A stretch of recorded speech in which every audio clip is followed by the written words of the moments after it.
One thing that kind of came up to me when hearing you is the word trust. That there's this kind of like trusting in the person sitting in front of us. In Gestalt therapy, that they've got it, and we're helping them restore. So there's this almost uh, like a horizontal kind of relationship, and not like vertical, as in like the therapist coming in as the expert and telling the client like something they don't have, like um, and I wonder how would that actually look like, in a therapy setting? Because often, clients do come in thinking that, there's something wrong with them, there's some change they want to, some change agenda. Like, how would a Gestalt therapist approach this? The first thing, I'm not going to argue with them.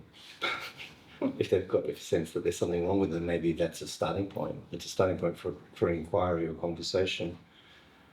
But at the same time, I'm going to hold a lens on that, which is, how does this make sense?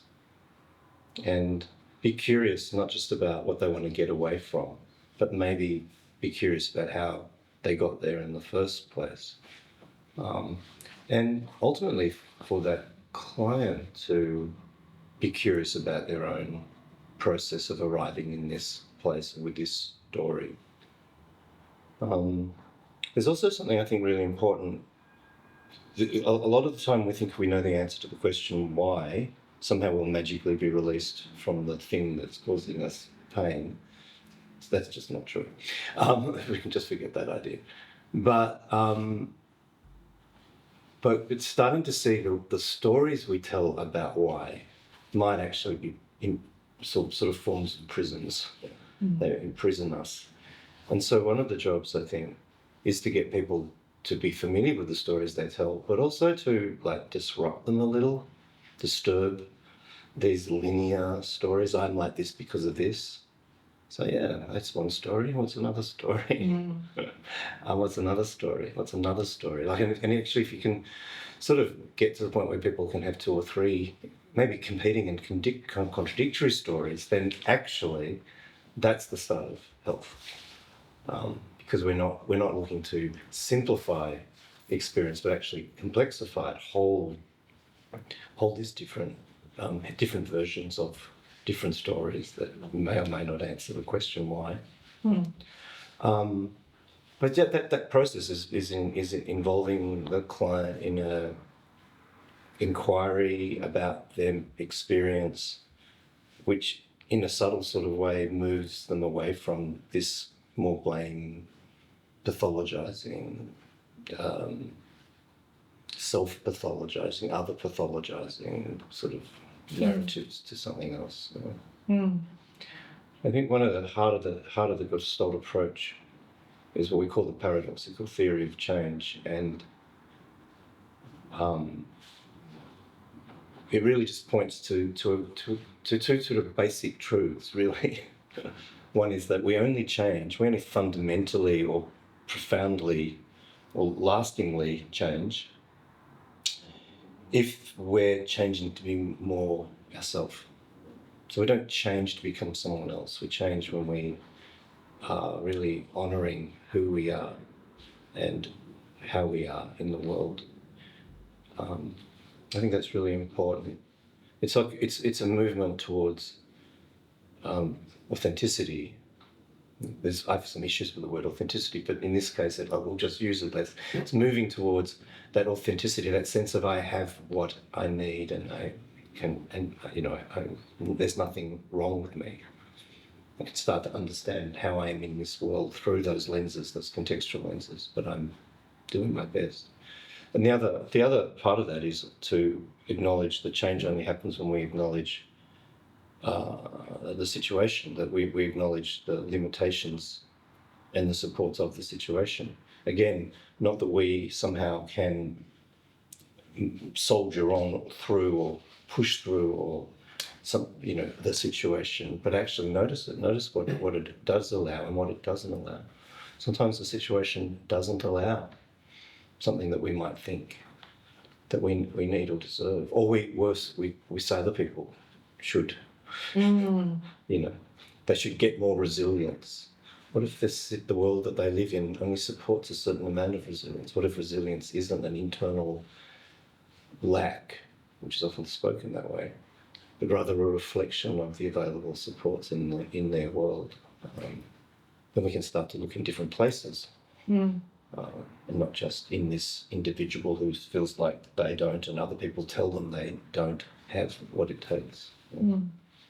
So people often come in with these goals that feel very reasonable, and they feel very much, on the side of health. You could say, I want to lose weight, I want to get fit, I want to sleep more, I want to, So at one level, there's nothing here to take issue with. But I also don't want to just jump on the bandwagon. I don't want to just jump on the side of good and like, well, what time do you go to bed, and how could you go to bed early, and what's your bedtime routine, and what's your sleep hygiene like, and why don't you try this, and why don't you try that? And, oh, I'm probably bored already, but anyway. But also because that goal has come from somewhere, and we don't yet understand that. We don't understand what baggage comes with that very good goal, the very, so a goal that we could get behind. We don't understand yet enough of how, if it were easy, they would be already doing it. How committed are they to this goal? Really one of the most profound questions I'd like to know about these things is who says you need to go to bed earlier? Because they might be wrong, or they might not understand, or anyway, that's never really helped people change. So what is their story about sleep or food or exercise? What's their experience of that? How do they get closer to their own goals around this and accept something of the structural limitations to that goal, and at the same time maybe moving towards it? I'm not denying that it might be good for them to do that, but if it was easy, they'd already be doing it. And so we know that as soon as we get into this territory, we're going to be surfacing, hopes and fears. We're going to be surfacing resistance and stuckness. And I think one of the things that a Gestalt therapist wants to be able to do is be able to stay with people in their stuckness. So not to choose a side with them and then push hard towards that goal, but actually, stay with the tension, stay with what is hard in wanting something or seemingly wanting something, and also not being able to just reach for it.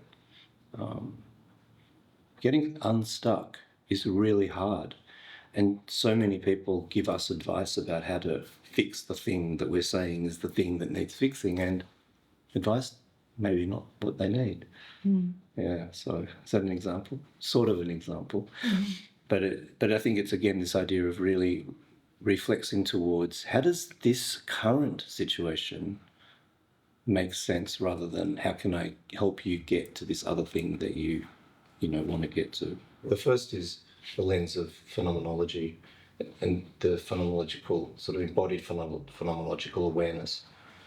And that is having access to, as I said, having access to what is happening in us, around us, through our senses, through sensation, through curiosity.